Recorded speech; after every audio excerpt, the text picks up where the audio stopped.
Ja sam Ivo Lučić, novinar sam, a i bavim se istraživanjima krša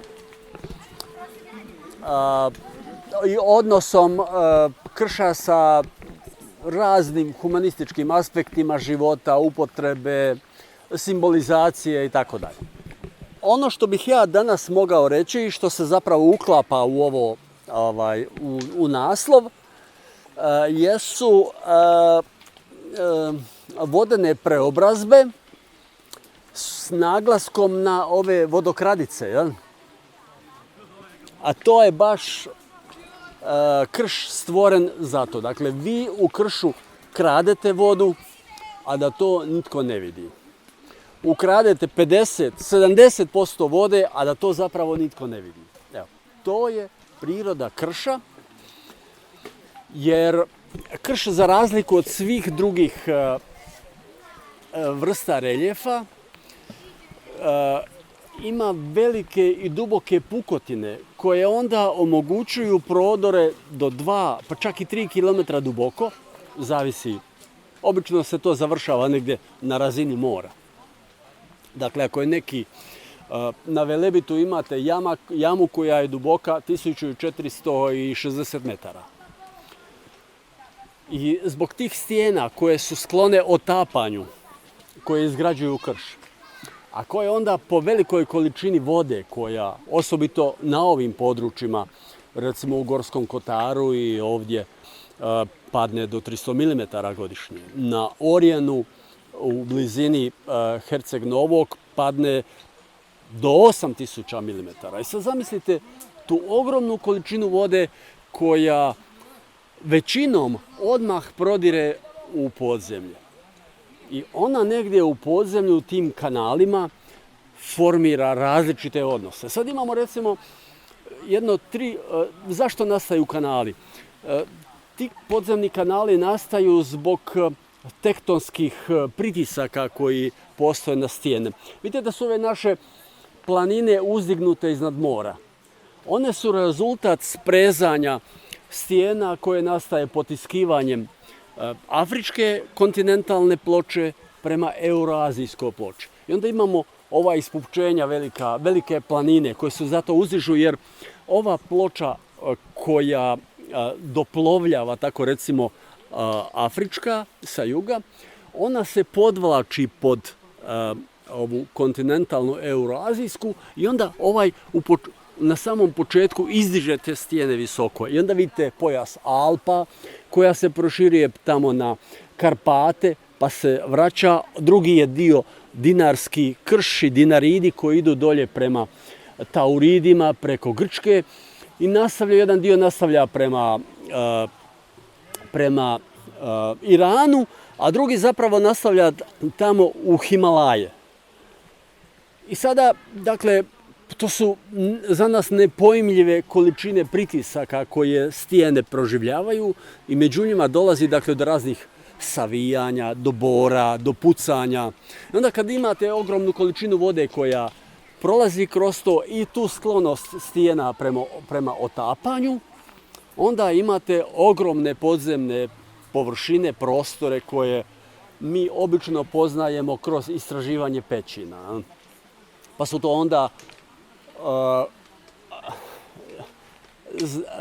mogućnost spoznaje tih podzemnih prostora ovisi upravo o sposobnosti čovjeka da uđe u neki prostor. Pa je onda tako antropocentrični i definirana speleologija. Dakle, to pećinarstvo ili speleologija, istraživanje podzemnih prostora, pa je onda podzemni prostor, pećina je otvor u stijenama u koji može ući čovjek. Dakle, ovisi o našoj mogućnosti. I sad ima otprilike 3 veličine tih podzemnih prostora kroz koje protječe ta podzemna voda i dolazi recimo na izvor, na zvir Ričine, skuplja se okolo i onda nastavlja dio površinskim tokom, pa onda može preći u podzemlje ili se uliti u more, zavisi od lokalne situacije. Dakle, imaju 3 veličine podzemnih kanala. Jedna su veliki podzemni kanali koji evakuiraju ogromne količine vode koje odmah padnu. I neki od njih su visoki tako da ih speleolozi na nekim dijelovima opisuju kao podzemne katedrale. Toliko su podzemne te šupljine velike. Kroz njih prolaze ogromne količine vode i evakuiraju se brzo i to je oni pikovi vode koji nailaze ovuda kad sve bude zapjenjeno i prekriveno vodom. Ta voda se evakuira kroz te kanale, kad se evakuira voda, ona zapravo prolazi za 10 do 15 dana. Tako, na primjer, onda imate velike količine vode koje napuštaju neku pećinu i izlaze na izvor i to bude do 100 kubika, do 200. Recimo, imate izvora u Hercegovini, Buna ili Bunica koje evakuiraju vode Nevesinskog polja koje dosežu 400 kubika u sekundi. Ja ne znam točno koliko, ja mislim da je to negdje neki prosječan tok Neretve, tako nešto. Ili Save, recimo u Zagrebu, mislim. Nemojte me uzimati za riječ, ali ovako figurativno da znate. Dakle, odjednom iz brda imate jednu cijelu Savu izlazi, što je u drugim nekrškim područjima nije situacija, jer naprosto imate male potočiće koji negdje izviru pa se sabiru u jednu rijeku. Onda imate srednje neke provodnike koji mogu evakuirati vode za recimo nekih svojih, to su provodnici koji su negdje na granici veličine da čovjek može svojim tijelom se provući kroz njih. Oni evakuiraju vodu za mjesec, 2, 3 dana. A ovi zapravo 99% podzemne vode koja se čuva u podzemlju, koje podzemlje ima, jesu voda koja se nalazi u malim mikroporama u stijenama. I te pore su veličine možda najviše do 4 mm, a većina ih je otprilike, znate, kad imate prslinu, kad imate zdrobljenu stijenu, onda se jako velika količina zapravo toga prostora zbije u te male slojeve ovih prolaza koji naprosto pomalo taje vodu, ona ne curi u velikim količinama i takva količina vode, odnosno iz takvih podzemnih provodnika može teći, recimo, čujte, u kršu je uvijek sve specifično i jedan od zakona za istraživanje krša jest da morate neku stijenu, odnosno neki blok, neku količinu stijena detaljno istražiti da biste mogli donijeti bilo kakav zaključak, jer je upravo na svakom mjestu stvar specifična. Ovo sve što govorimo je modelski. Ali recimo istražili su dobro za neke hidroenergetske potrebe Omblu u Dubrovniku, pa je recimo taj veliki provodnici daju 10 dana vodu, mali provodnici daju do 2 mjeseca, a ove mikropore u kojima se čuva 99% zaliha podzemne vode zapravo mogu davati tok koji onda traje nekih 16 mjeseci. E sada, kada evakuiramo, kada dođe do toga da, evo, još nekoliko podataka o tome kako se u podzemlju ponaša voda. Dakle, ove mikropore i sve te skupa stvari do kojih ne možemo doći. Na Velebitu imate jamski sustav Kita-Gaćešina, koja se nalazi južnije kad prođete cestu u onom bloku stijena, južnije kad prođete od Gračaca prema Zadru. I sada prema južno imate onaj odjeljak ovoga Velebita koji je jako krševit i tamo speleolozi hrvatski zadnjih nekoliko godina pa i desetljeća zapravo su se fokusirali na detaljno istraživanje i uspjeli su povezati tako nekoliko tih jama na površini u jamski sustav koji je dosad, recimo, nekih ukupna mreža mu je oko 56 km.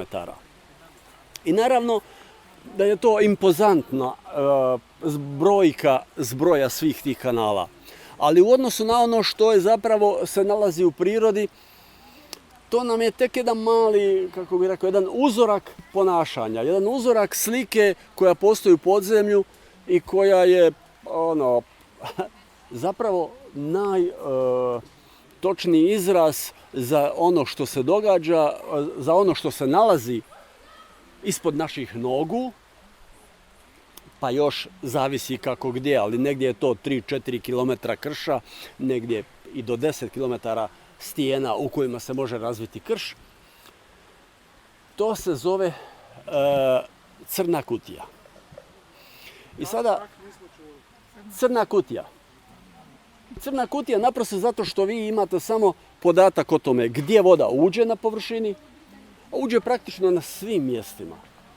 Krške stijene, upravo se o tome radi, da one primaju vodu na cijeloj svojoj površini i kad kiša pada recimo na guslici ili negdje gore, ona na svakom centimetru svoje površine zapravo upija tu vodu i onda je kroz taj epikrš, gornja površina vode se zove epikrš, sabire i vodi je u sve veće i veće kanale koje se onda u podzemlju pretvaraju u te podzemne rijeke i tako dalje.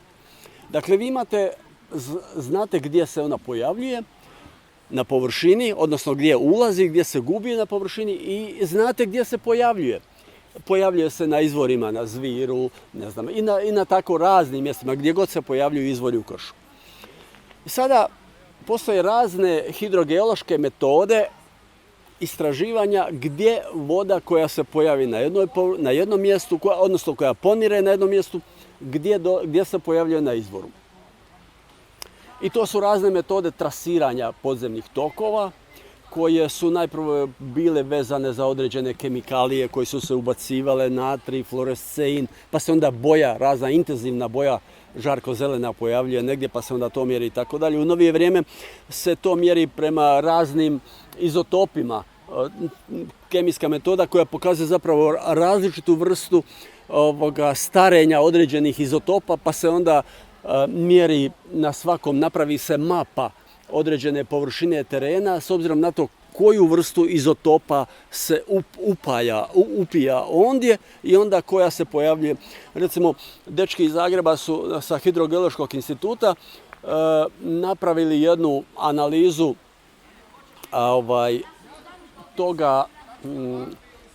tih izotopa sa Velebita.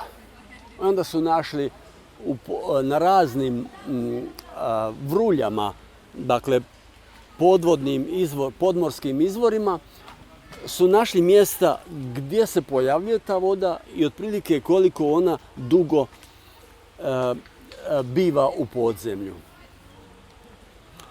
Iz toga su, recimo, u tom konkretnom slučaju zaključili da izvori u podzemlju, u Velebitskom kanalu, u kojima se pojavljuje ta voda, su pretežno ili gotovo isključivo se napajaju iz kišnice sa Velebita. A oni ponori koji su primali tu vodu po Lici, koji su zapravo ranije bili glavni izvor opskrbe tih izvora u Velebitskom kanalu, su prestali zapravo imati svoju ulogu. Šta se dogodilo? Rijeka Lika je preusmjerena tunelom na svom završetku kroz brdo u Gatsko polje, onda je prešla u rijeku Gatsku i vodi se površinskim putevima do određenog mjesta, zaboravio sam točno kako se zove, gdje se onda obrušava u strojarnicu hidroelektrane Senj. I ona dakle u cijelosti preuzima vode Like i vode Gatske.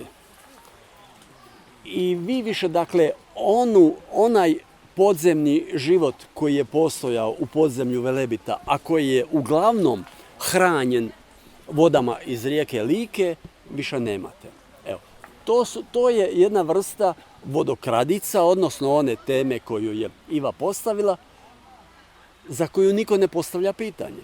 nikad se to javno zapravo nije niti raspravljalo o tome šta se zbiva sa vodama Like i niti je interpretiran javno ovaj podatak koji je objavljen u jednom časopisu Geologija Croatica, po kojem su vode Like praktično imaju beznačajan udio u pojavljivanju na svojim prirodnim izvorima pod Velebitskom kanalu.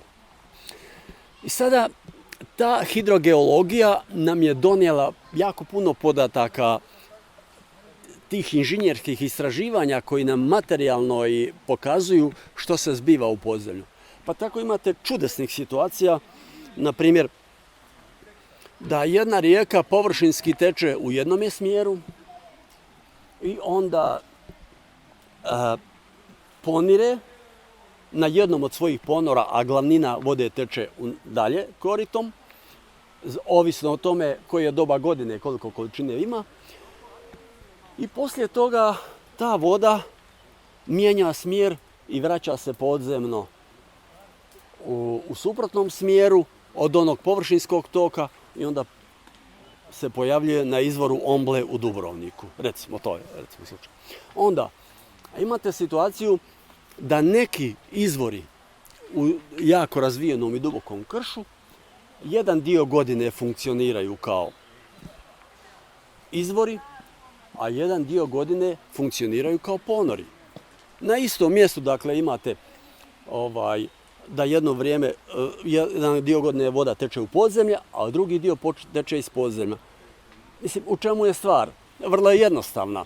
Imate podzemni gradijent vode, dakle neka podzemna tabla, ako je zamislimo tako u masi tih, zamislite podzemni krš kao spužbu modelski. I sada sve su te podzemne šupljine spojene, ali između njih nije takav protok kao da je slobodan tok, jel? Nego imate sa zadrškom određena razina opada, jel? Razina podzemnih voda pada prema dolje. Kada dođe velika količina vode, ona sa zadrškom, ona ima veliku visinu na dolazištu, a malu tamo na mjestu u kojem teče, u smjeru prema kojem teče. Dok ona se ne izravna, ona se najprvo, dakle, te pećine se pojavljuju kao izvori. Kada ta voda padne, ogromna količina vode koja se nalazi na površini, naravno opet po fizikalnim zakonima traži da negdje ona pada prema nižim područjima. I onda se opet slijeva kroz te iste izvore koji su sada ponori. Dalje, vi imate recimo ogromne te podzemne površine, podzemne prostore unutar kojih razina tih podzemnih voda jako varira. Negdje je ta razina recimo 10, 15 ili 20 metara izmjerena, ali na jednom mjestu vi imate recimo u jednome polju, koje u istočnoj Hercegovini, Nevesinjsko polje, sve ovo zapravo te velike podatke dugujemo određenim hidrogeološkim istraživanjima koji su služili da se tamo naprave hidrocentrale. Pa je onda znanost nešto uspjela dobiti od tih podataka. Razlika između najgornjeg razine podzemnih voda i najdonje u Nevesinju je 320 metara, što je praktično nezabilježeno nigdje u svijetu. Sad zamislite vi na površini, recimo, kolebanja tih voda, na primjeru mora, na primjeru plime i oseke, imate otprilike nekih 50 centimetara, negdje možda i 3 metra, ovisi o raznim drugim faktorima utjecaja koji pomažu uzdizanje te vode. Taj prostor između plime i oseke se u biologiji posebno cijeni jer on je prijelazno područje između stalno potopljenog i stalno suhog dijela. I fauna, životinje koje se naviknu živjeti na tom području su prisiljene na neki način prilagoditi se i suhom i vlažnom, odnosno vodenom staništu. Slična je situacija i sa nekim životinjama koje žive u šumama ili na travnjacima, to isto. U biologiji se taj pojam zove ekoton, taj prijelazni dio između jedne dominantne vrste staništa i druge dominantne vrste staništa se zove ekoton. On je u podzemlju krša, koji zapravo, dakle, cijelo to podzemlje svom svojom dubinom, praktično, on predstavlja ekoton. I one male životinjske vrste koje su se naselile u podzemlju, a to su napravile negdje uz ledeno doba, kad više nisu mogle opstati na površini zbog raznih surovih razloga, one su ušle u te pore krša i neke su ostale do danas. Na površini imate slučaj, recimo, da su neki njihovi rođaci potpuno iščezli. Samo imate, dakle, ono kao u fotografiji, negativ. Imate u podzemlju njihove rođake koji svjedoče o pripadnosti toj sistematskoj vrsti, sistematskom poziciji u tom svijetu životinja koji danas postoji. Dinarski krš, o kojem zapravo ništa nisam rekao, a dužan sam vam i to reći, je najveća prostorno površina krša u Europi. On se proteže od negdje Udina pa do Skadarskog jezera, unutrašnjosti do Banja Luke, do Gacka, obuhvaća sve jadranske otoke i zapravo Hrvatska ima 40% svoga teritorija koje je podmorski krš. Skroz do sredine Jadranskog mora. Samo 2 otočića, Jabuka i Brusnik, su zapravo magmatskog podrijetla, sve ostalo je potopljeni krš. Zašto danas imamo tako izazovne Kornate? Zato što su to oni blagi kotari koji su potopljeni, pa je nastala zapravo mreža tih površinskih sada jedinica. I sada taj dinarski krš je zbog nekih prirodnih razloga tako izdašan da su se u njemu razvile sve forme koje postoje na površini krša. Od najmanjih, to su oni kanalići koji se pojavljuju kao riblja kost na rubovima stijena, ako znate, pa onda škripovi, jame, pećine, humovi, do najvećih krških polja i zaravni. Recimo, Grobnik je krško polje koje je očito se prestalo oblikovati zato što su vode negdje otišle dublje u podzemlje i više ne utječu na njegov razvoj.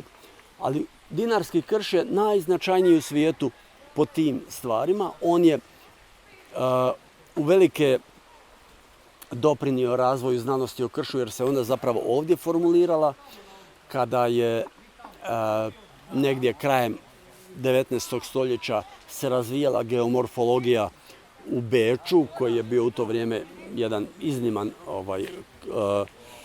sveučilišni centar u svijetu.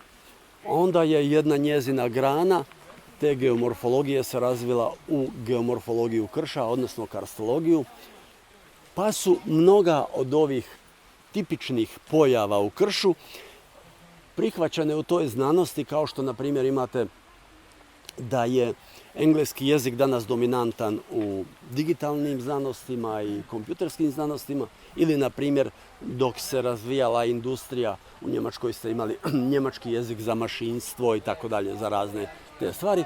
Tako u toj znanosti o kršu vi imate cijeli niz naziva koji imaju podrijetlo iz dinarskog krša, dakle narodno podrijetlo, kako je narod zvao te pojave, to su polje, to su hum, to su ponor, jama, jedno ih 7-8 ima koji su uvažene i još je određeni broj koji se djelomično priznaje.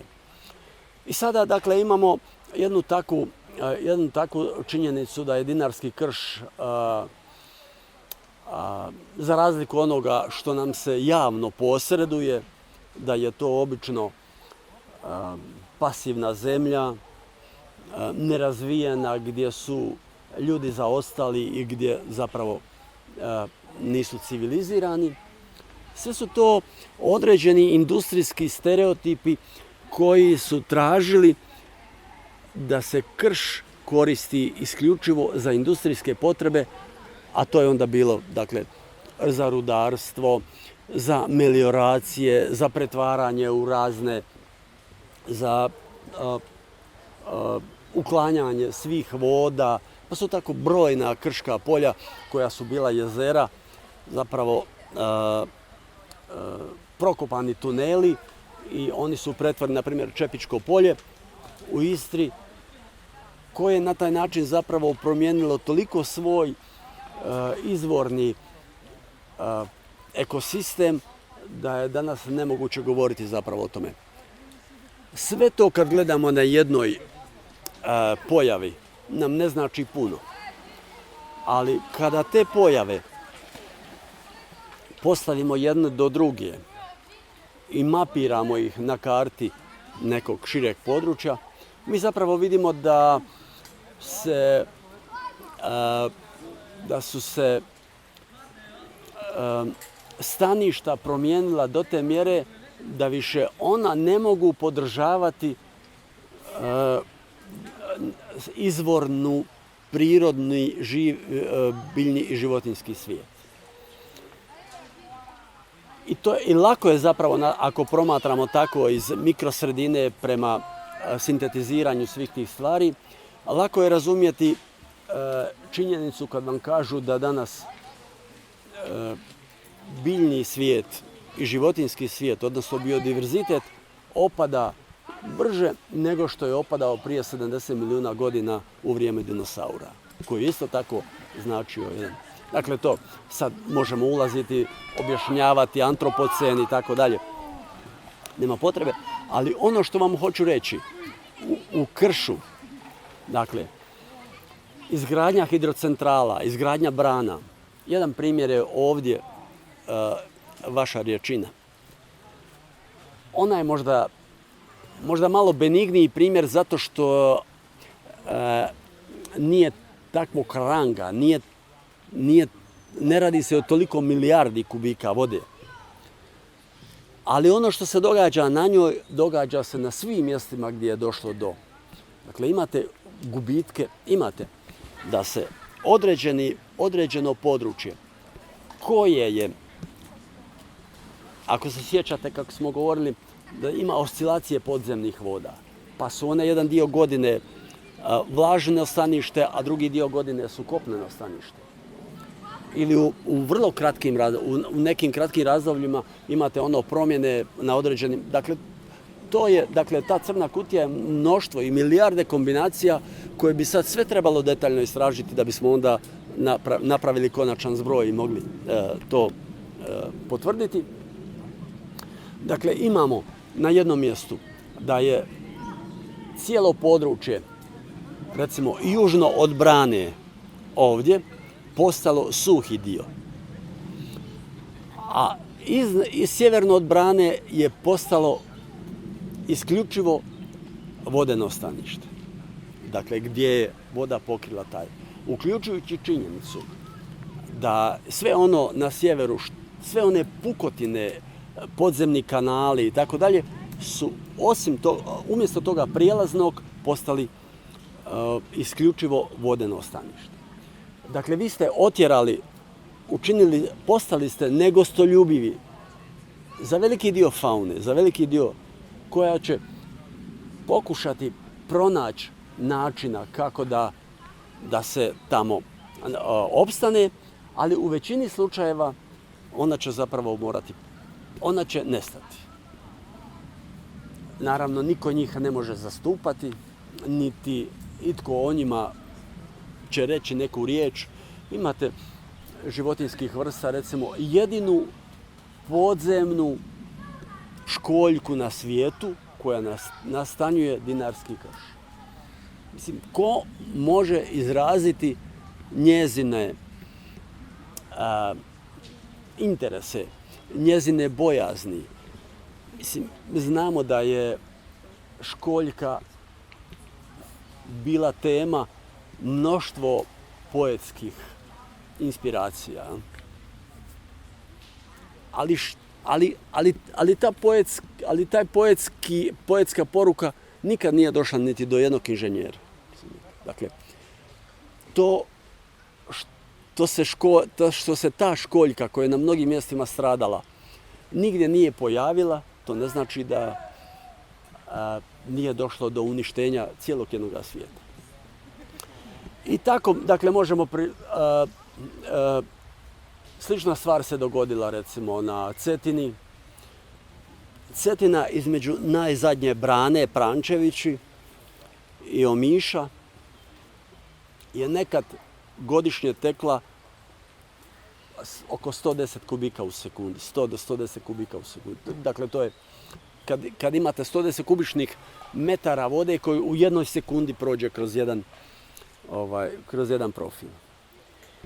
Sada, prosječno godišnje, između te brane Prančevići i Omiša teče manje od 9 kubičnih metara u sekundi. Dakle, više od 10 puta manje od onog stvarnog stanja. Sada, svatko od nas može zapravo zamisliti što znači kad bi mu oduzeli 10, odnosno 9 desetina njegovog životnog potencijala. Šta se zbiva sa nekim? Probajte zamisliti jednoga psa koji ima 4 noge i ostane bez jedne noge. Mislim, on može živjeti dalje, ali nije mu baš možda nije baš prikladno tumačiti.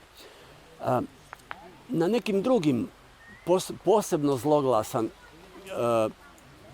projekt su Gornji horizonti u istočnoj Hercegovini, koji su već do sada, to je niz od 8 hidrocentrala, već je do sada napravljeno 4.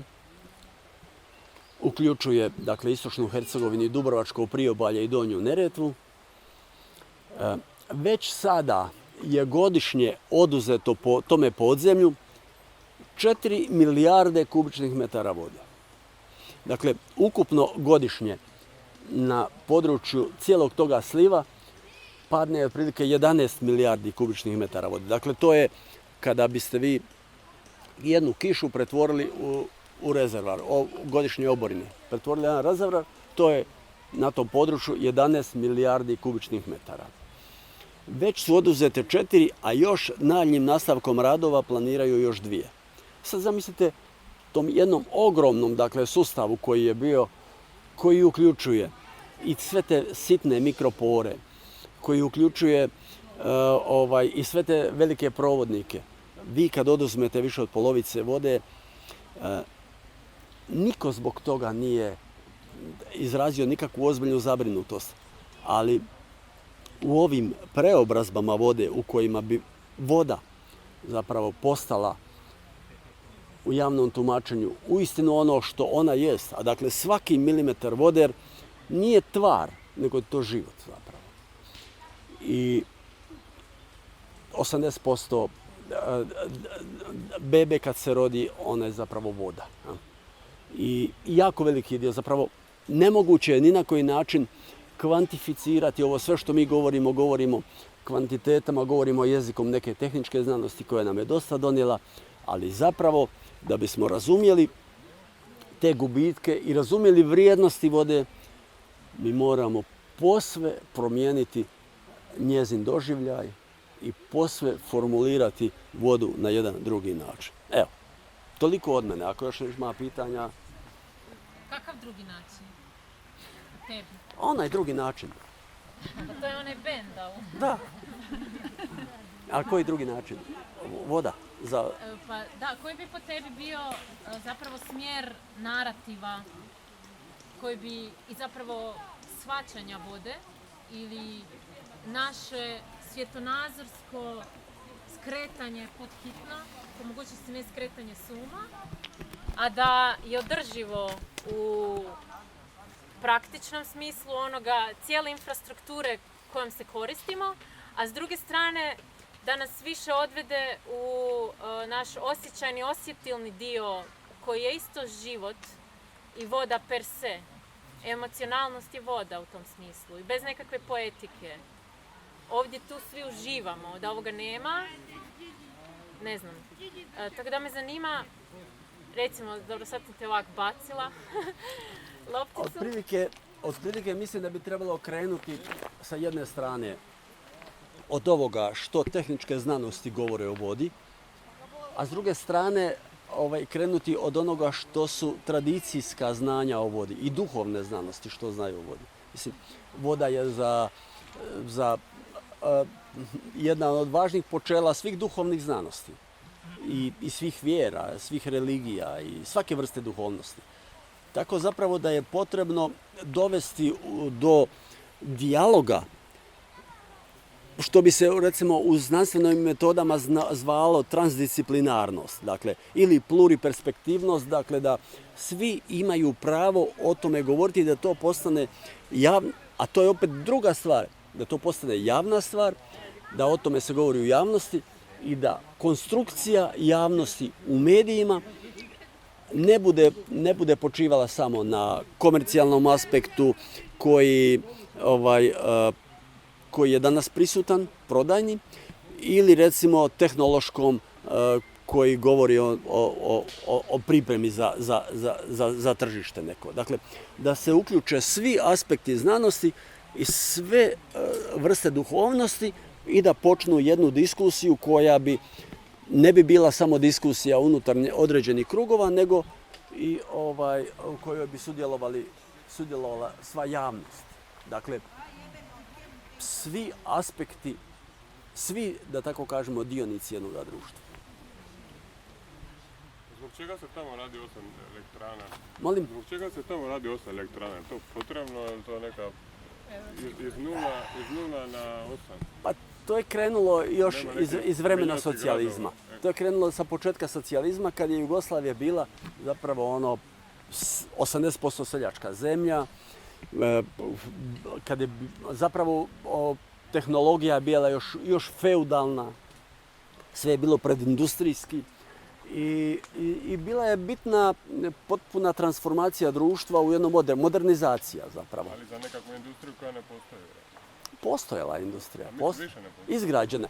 Da, ona je da. I sad je pitanje koliko je potrebno, pazite. Ali vi opet imate ogromne količine energije. Vi imate, ne znam, mislim, gradove kod nas koji se sjaje nepotrebno, pola neba se od njih sjaji i sve se zapravo pretvara u blještavilo gdje se troše struja i ne znam, u nekom selu, dođete u neko selo, gotovo nema struje, ali je crkveni toranj osvjetljen. Ne? Dakle, unose se nove kategorije potrošnje koje neko generira, da je to bolje tako. I struje ćete uvijek, one će uvijek trebati.